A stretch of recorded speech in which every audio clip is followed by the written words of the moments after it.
Hi, my name is Nadia Nurul Izzati binti Suhaimi. My metric number is 289968. So before we go through the trilemma of Israel nationhood, let us briefly go through the chronology of the Israel-Palestine conflict. This is a complex and long-standing geopolitical issue with deep historical roots. So in late 19th century to early 20th century, the Zionist movement advocated for the establishment of the Jewish homeland in the territory defined as the historic land of Israel, which actually Palestine. They start to gain the momentum. At the same time, Arab nationalism is on the rise among the Arab inhabitants of the region. So during post-World War I, the League of Nations grants Britain the mandate to administer Palestine, with the understanding that they would work on behalf of both Jewish and Arab inhabitants. In 1947, the United Nations proposes a partitioned plan to divide Palestine into separate Jewish and Arab states, with Jerusalem under international administration. Jewish leaders accept the plan, but Arab leaders reject it. In 1948, the State of Israel is established. Neighboring Arab countries invaded, leading to the First Arab-Israeli War. By the end of the war, Israel will have controlled more territory than was originally allotted to it under the UN partition plan. So in 1967, the Six-Day War results in Israel capturing the West Bank, Gaza Strip, Sinai Peninsula, and Golan Heights. So in 1970s until the 1990s, various peace processes are attempted, most notably the Oslo Accords in the 1990s, which established the Palestinian Authority and gave it limited self-governance in parts of the West Bank and Gaza Strips. So in 2000s until now, the conflict continues with periods of violence, failed peace initiatives, and ongoing dispute over issues like settlements, borders, security, and the status of Jerusalem. This is a very simplified summary of a deeply complex and contentious issue. The conflict has been shaped by many factors, including national, religious, and ethnic identities, territorial dispute, and international politics. However, with the recent shift of power and political landscape, the future of the conflict remains uncertain. The violence resulting from the conflict has prompted international action as well as other security and human rights concerns both within and between both sides and internationally. Many attempts have been made to broker a two-state solution involving the creation of independent Palestine states alongside the State of Israel. Next, let's talk about the trilemma of Israel's nationhood. The trilemma of Israel's nationhood is a concept that refers to the three conflicting goals that the State of Israel faces. Well, the first one is maintaining a Jewish majority. The idea of Israel as a Jewish state is central to its founding ideology, Zionism. This means not just having a Jewish majority, but also preserving a Jewish character in terms of culture, religion, and public life. So the second one is controlling the entire historical land of Israel, which is Palestine.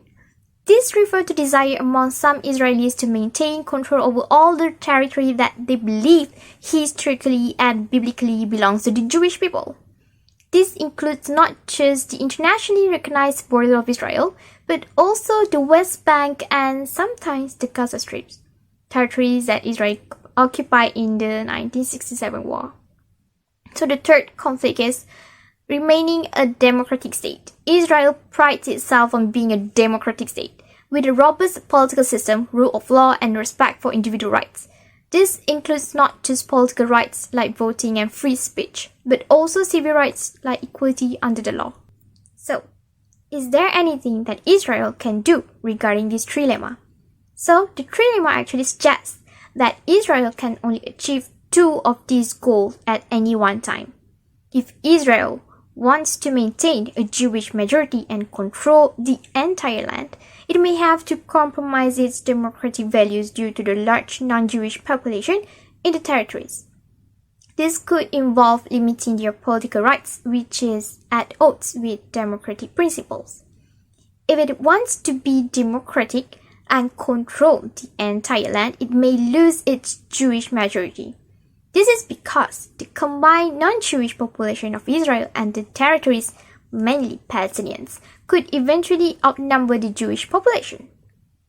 So if they want to be both Jewish and democratic, it may have to give up on some of the land. This could involve withdrawing from the West Bank and possibly allowing the creation of a Palestinian state there. This trilemma is at the heart of many of debates and controversies surrounding the Israel future. Different Israelis and different political parties have different views on which of these goals should be prioritized and how the trilemma should be resolved.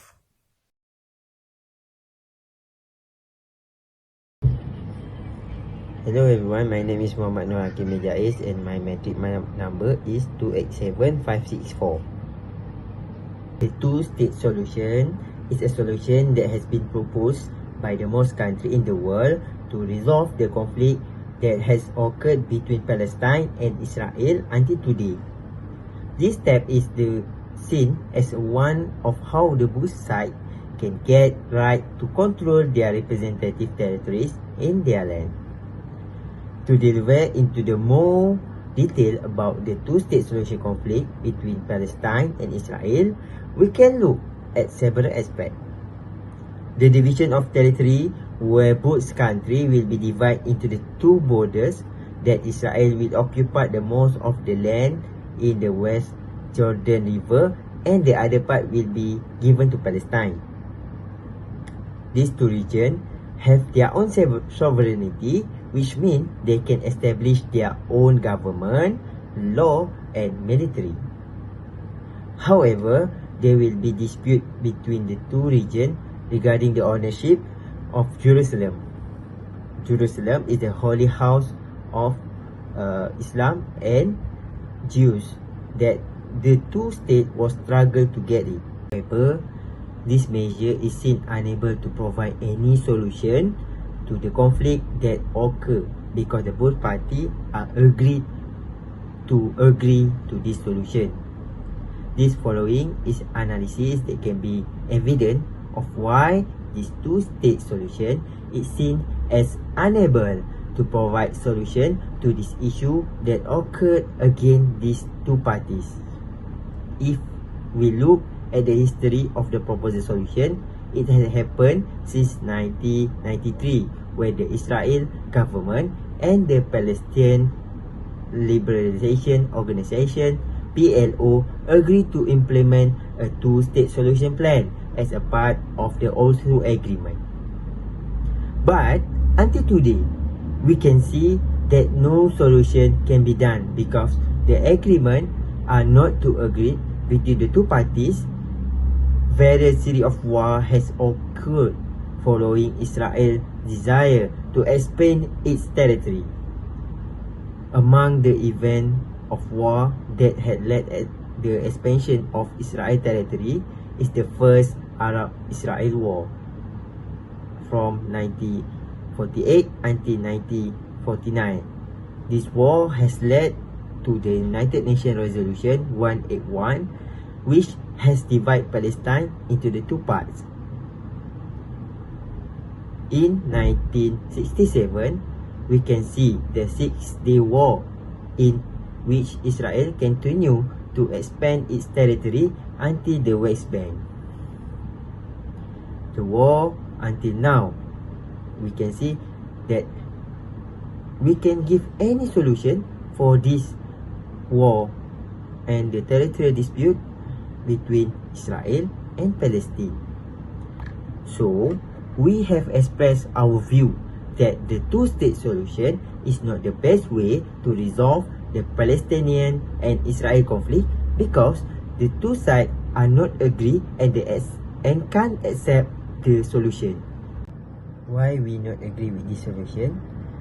First, injustice and power imbalance. If we see the agreement, after the agreement has been made, but no agreement has been reached between the two parties, the war has been continuous until this day, and the expansion of the power by Israel still ongoing or continuous until today. Second point is lack of trust and political will. Year of fail of negotiation due to the intervention of the major powers such as the United States and Britain, have also hindered the resolution of the conflict, whereas the both countries have allowed Israel to occupy and expand its territory. Point number 3 is viability and long-term stability. As we can see, all around the world will concern about the security of the both of country. The two-state solution might not guarantee Israel's security, as a weak Palestinian state could become a haven for the armed group. Economic independence also the focus of this point, that the deep economic integration between Israel and the Palestinian territories raise a question about the feasibility of complete separation. And the last context is regional context.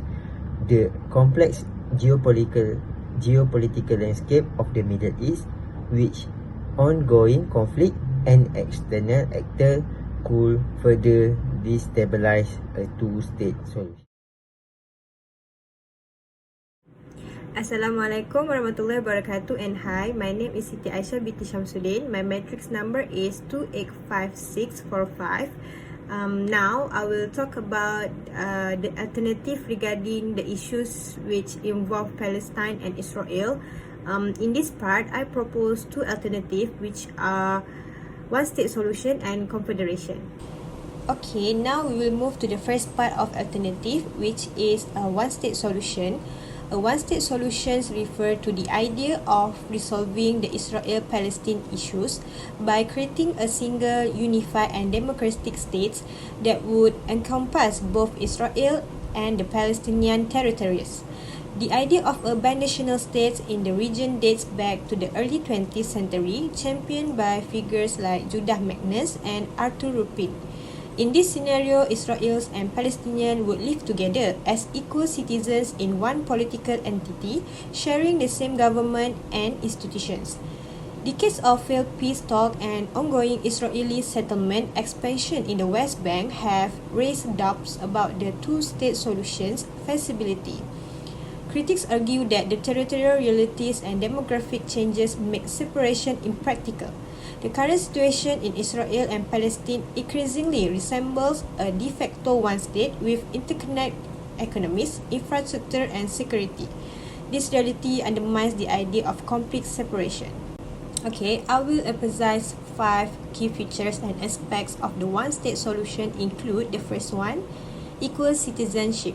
The vision is for all inhabitants of the unified state, regardless of their ethnic, religious, or national background, to the equal citizens with the same rights and responsibilities. Okay, the second one would be democratic governance. The proposed state would ideally adhere to democratic principles with political representation and participation open to all citizens irrespective of their ethnic or religious identity. The third one would be resolution of historical grievances. Advocates of the one-state solution often argue that a unified state would allow for a more just resolution of historical grievances and disputes, providing an opportunity for reconciliation between Israelis and Palestinians. The fourth one is share resources. A single state would mean share access to resources, land and infrastructure for all citizens, fostering economic and social integration. The last one is security arrangements. In a one-state solution, there would need to be security arrangement to address concerns from both Israelis and Palestinians. Establishing trust and ensuring the safety of all citizens would be critical. In short, the prevailing international consensus, including the position of many governments and international organizations, has traditionally favored a two-state solution, where Israel and future Palestinian state coexist side by side. The one-state solution, however, remains a topic of discussion and debate within academic activists and diplomatic circles in the context of seeking a just and lasting resolution to the Israel-Palestinian conflict. Okay, now we'll move to the next alternative, which is confederation. This solution proposed two separate states with a shared government for specific matters like security, water resources, and economic cooperation. It offers potential benefits like enhanced security and economic cooperation, but requires a high level of trust and cooperation between the two sides, which is Palestine and Israel. Initially, a confederation could consist of two entities, Israel and Palestine. Whether Gaza would be integrated within another entity or stand as a separate member would require careful consideration and negotiation. Okay, in this part, there are two main concerns, which are authority and decision making with power sharing.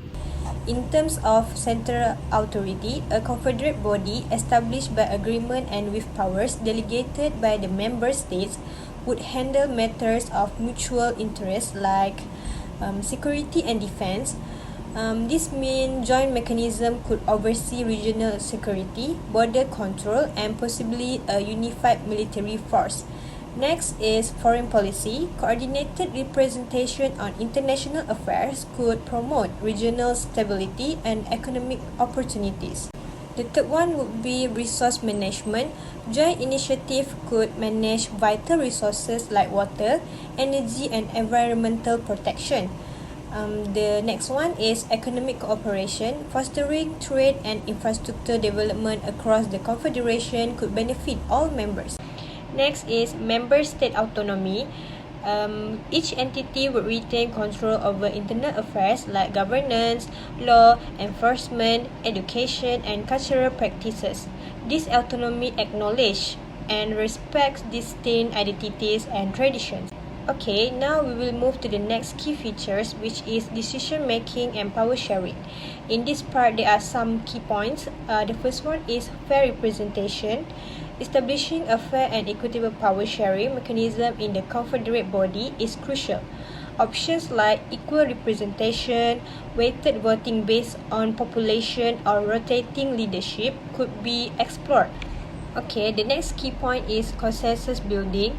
Prioritizing consensus-based decision-making on critical issues could help build trust and avoid unilateral actions. Open communication on and dialogue between member states would be essential. In short, it is important to acknowledge that the Israel-Palestinian conflict is highly complex, and any peace initiative would face significant challenges. The success of such an initiative would depend on the commitment of the parties involved, the international community support, and the ability to address the core issues of the conflict in a fair and equitable manner. Okay, that's all from me. Thank you. Efficient resource allocation. A confederation could provide a framework for the joint management and utilization of resources such as water, land, and energy. This collaborative approach could lead to more efficient use of these resources, fostering economic development for the benefit of both Israeli and Palestinian communities. The second one is land use planning. Shared governance within a confederation will allow for coordinated land use planning. This could help prevent conflicts over land ownership and usage, ensuring that both Israeli and Palestinian communities have fair and equitable access to land resources. And the third one is prevention of resource-related conflicts. A confederation's shared resource management approach aims to minimize the potential for conflicts related to resource scarcity. By establishing mechanisms for equitable distribution and usage, the likelihood of disputes over resources could be reduced. The advantages of shared resource management within a confederation are rooted in the cooperative utilization of essential resources, fostering sustainability and addressing the needs of both Israeli and Palestinian communities. This collaborative approach seeks to create a foundation for mutual benefit and interdependence in the region. The next one is security collaboration. Collaborative security arrangements within a confederation could address the security concerns of both Israelis and Palestinians. Joint efforts in intelligence sharing, counterterrorism, and mutual defense agreement could create a more stable and secure environment for all. The first one is joint intelligence sharing. A confederation could establish mechanisms for the sharing of intelligence between Israeli and Palestinian security forces. This collaboration aims to address common security threats such as terrorism and organized crime, enhancing the effectiveness of both entities in maintaining stability. The second one is counterterrorism strategies. Both Israeli and Palestinian security forces could work together to develop and implement comprehensive counterterrorism strategies. This joint effort is crucial for identifying and neutralizing extremist elements that pose a threat to the security of the entire region. The third point is mutual defense agreements. A confederation could involve the establishment of mutual defense agreements. This means that both Israeli and Palestinian entities commit to defending each other against external threats, fostering a sense of shared security interests. Security cooperation within a confederation is designed to address common security challenges, promote stability, and build trust between Israeli and Palestinian entities. The collaborative approach aims to create a more secure environment for both communities and the region as a whole. Equality and integration. In a one-state solution, the emphasis is on providing equal rights and opportunities for all residents, irrespective of their ethnic, religious, or cultural background. This model rejects the notion of privileging one group over another, aiming for a society where every citizen enjoys the same rights and protections. The second one is elimination of discrimination. Advocates of a one-state solution argue that it has the potential to eliminate discriminatory practices and policies that may exist in a two-state or current situation. This includes addressing issues such as land distribution, access to resources, and legal disparities between different communities. The third one is shared citizenship. A one-state solution promotes the idea of shared citizenship, fostering a sense of national identity that transcends ethnic or religious affiliations. All residents are regarded as equal citizens of the same state, contributing to a more cohesive and integrated society. And for my last point, for the advantage of one-state solution is economic cooperation and stability.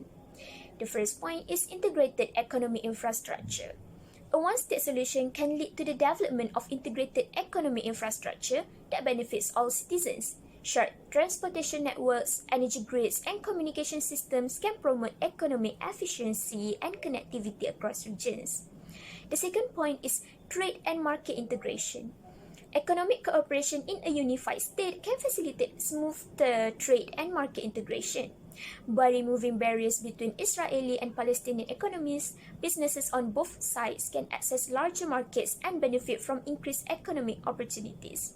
The third point is joint investment and development projects. A one-state solution provides a conducive environment for joint investment and development projects.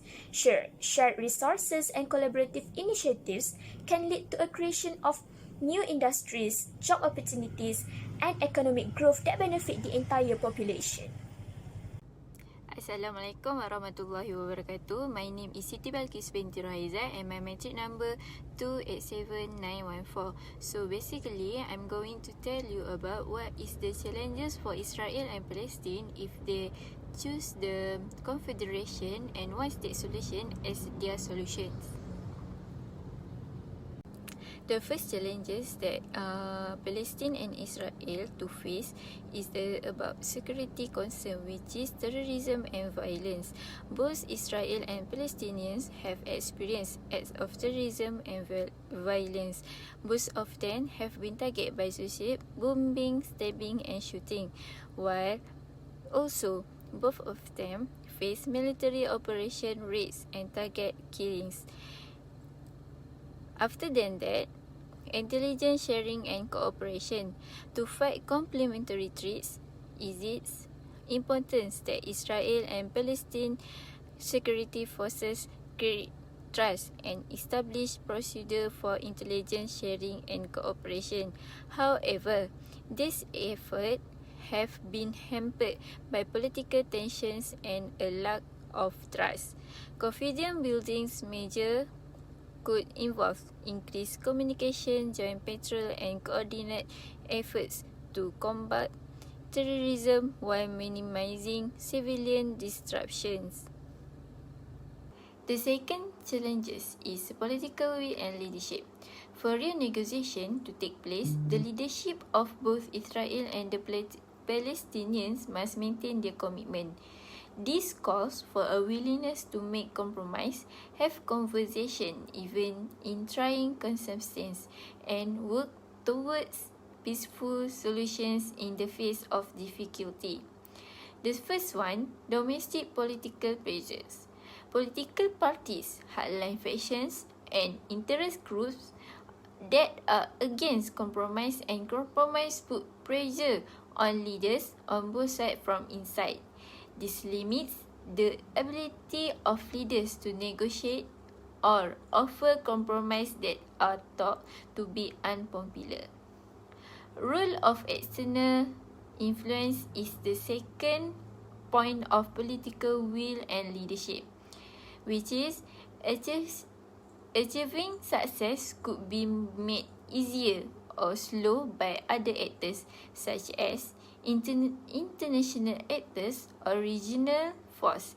Their intervention in the form of interference or support might affect the party's goals in politics. It also calls for creating an environment in which making compromise is viewed as a wise and practical step towards a peaceful conclusion.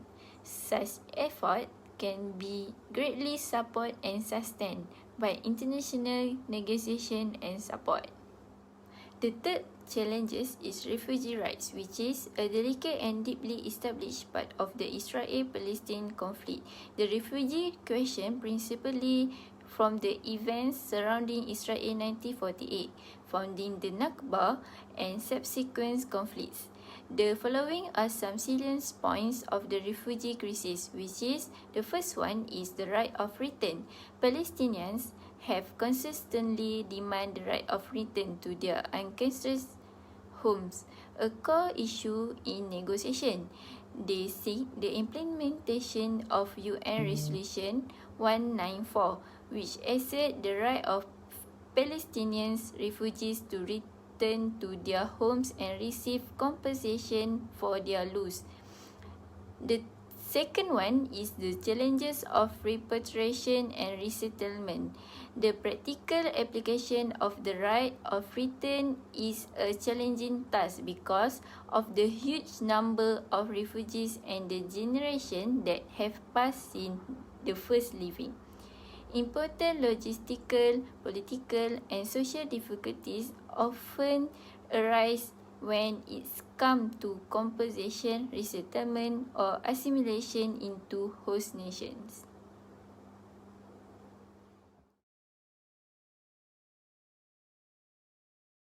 Hi, meet me again. My name is Nadia Nurul Izzati binti Suhaimi, and my metric number is 289968. So the trilemma of Israeli nationhood, balancing democracy, Jewishness, and control over the land is a complex issue that lies at the heart of the Israel-Palestine conflict. It presents a challenge for Israel to reconcile these three principles, each of which is deeply ingrained in the country's identity and policy making. The two-state solution, which envisions an independent state of Palestine alongside the state of Israel, has long been the focus of international peace efforts. However, the viability of this solution is increasingly being questioned due to ongoing settlement expansion, political disagreements, and lack of trust between the two sides. Despite these challenges, many still view that two-state solution as the most realistic way to fulfill the national aspiration of both Israelis and Palestinians while resolving the trilemma. On the other hand, the one-state solution, which proposes a single state that includes both Israelis and Palestinians, has its own set of pros and cons. On the positive side, it could potentially resolve the issue of control over the land and offer equal rights to all citizens. However, it raises questions about how to maintain the Jewish character of Israel and could lead to demographic challenges. The idea of the confederation, where two independent states share certain aspects of sovereignty, is another potential solution. This could allow for shared control over the land and maintain distinct national identities. However, it would require a high level of cooperation and trust between Israelis and Palestinians, which is currently lacking. So, in conclusion, each of these solutions presents its own set of challenges and opportunities. The path forward will require dialogue, compromise, and a commitment to peace from all parties involved. It's crucial to remember that any lasting solution must address the legitimate concerns and aspirations of both Israelis and Palestinians.